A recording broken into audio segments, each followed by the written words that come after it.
qué bueno estar nuevamente con ustedes en esta nueva lección. Y una lección que sabemos nos va a enriquecer, nos va a edificar.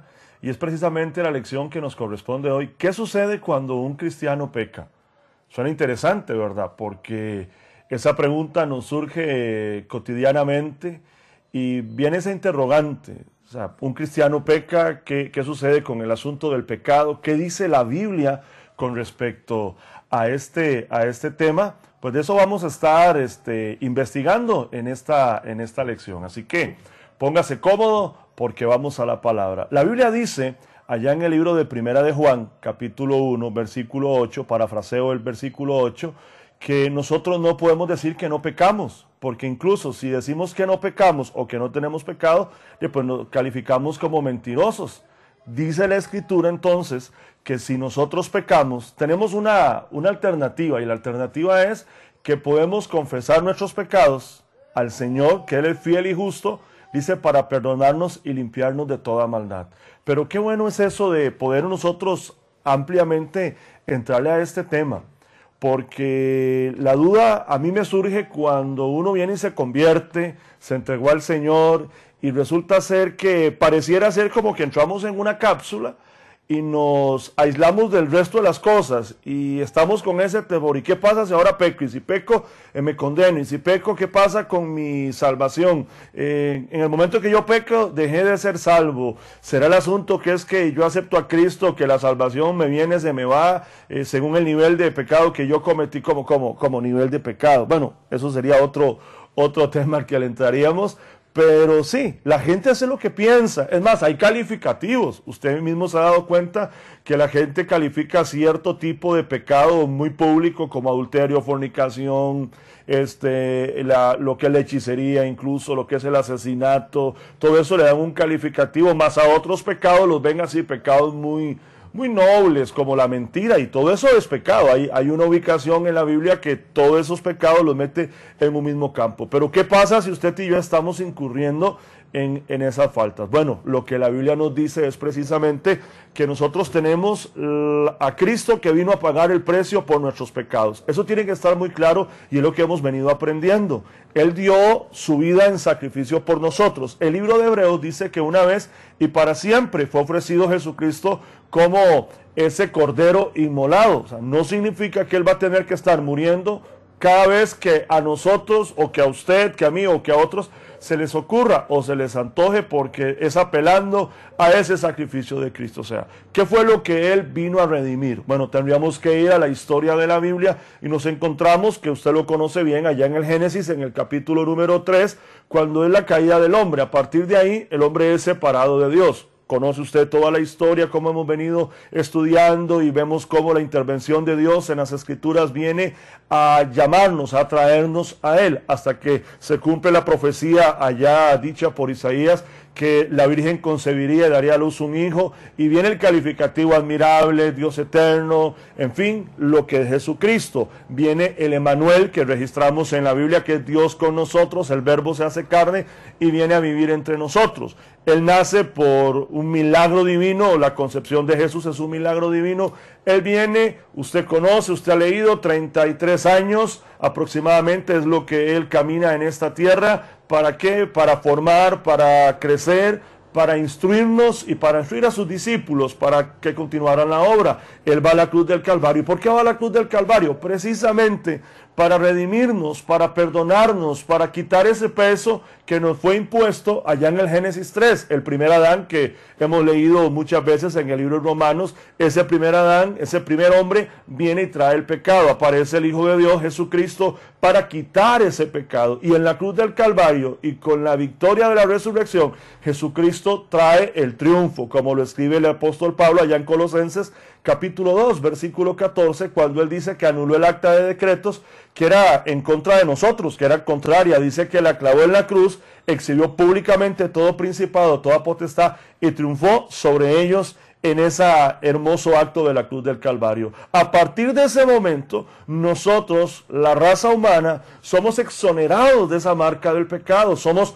justificados. La palabra justificación tiene que ver precisamente con la declaratoria de inocencia, sí. Usted y yo merecíamos el castigo, usted y yo teníamos la sentencia de culpables, usted y yo teníamos un acta de decretos que podríamos decirlo, una serie de archivos, una serie de pruebas que nos eran contrarias, que nos daba el calificativo de culpabilidad. Pero Jesucristo viene a justificarnos y nos declara a nosotros ¿qué? Inocentes.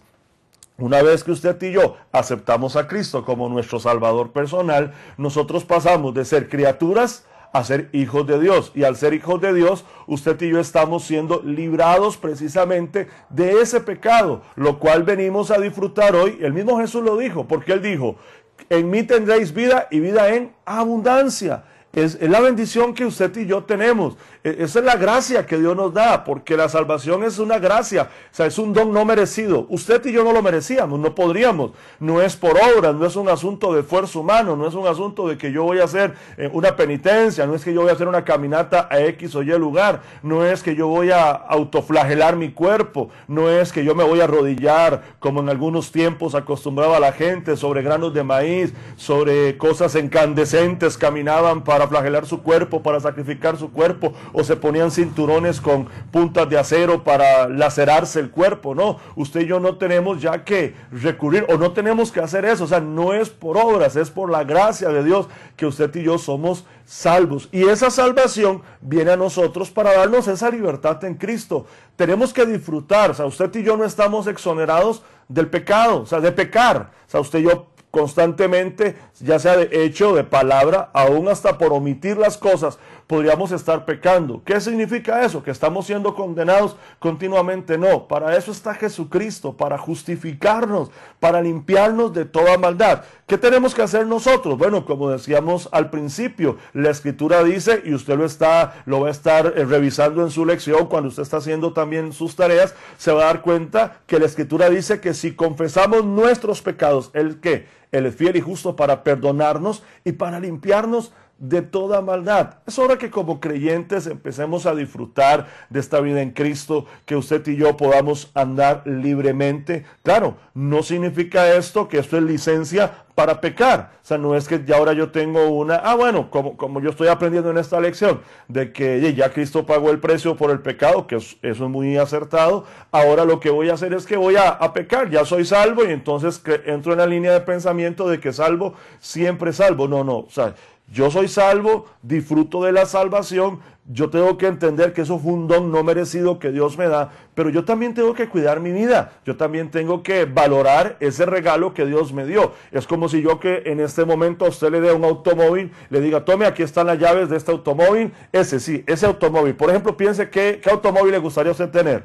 ¿Ya lo pensó? Muy bien. Que yo venga y le doy, tome, esas son las llaves de su BMW, y que usted lo quiere, yo le doy las llaves. Ya es una responsabilidad suya. Usted no ha hecho méritos para que yo se lo regale. Yo se lo doy, usted lo tiene. No lo merecía así, pero usted es justo. Para mí ya usted se lo merece. Eso fue lo que hizo la sangre de Cristo. El Padre Dios nos ve a nosotros a través de Jesucristo y nos declara inocentes. Nos da el regalo.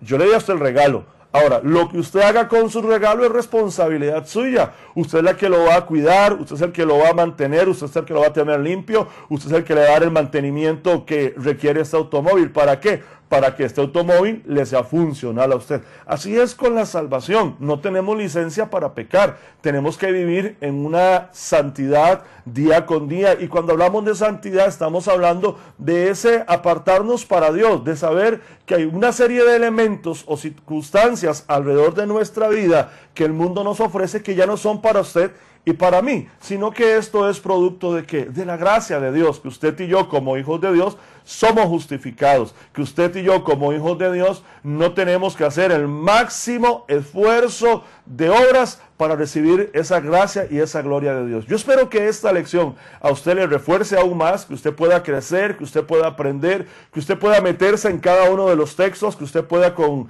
claridad, con conciencia, con su tiempo hacer las tareas, responder las preguntas que a usted se le están planteando para que su vida sea enriquecida. Pero recuerde, Dios le ha justificado.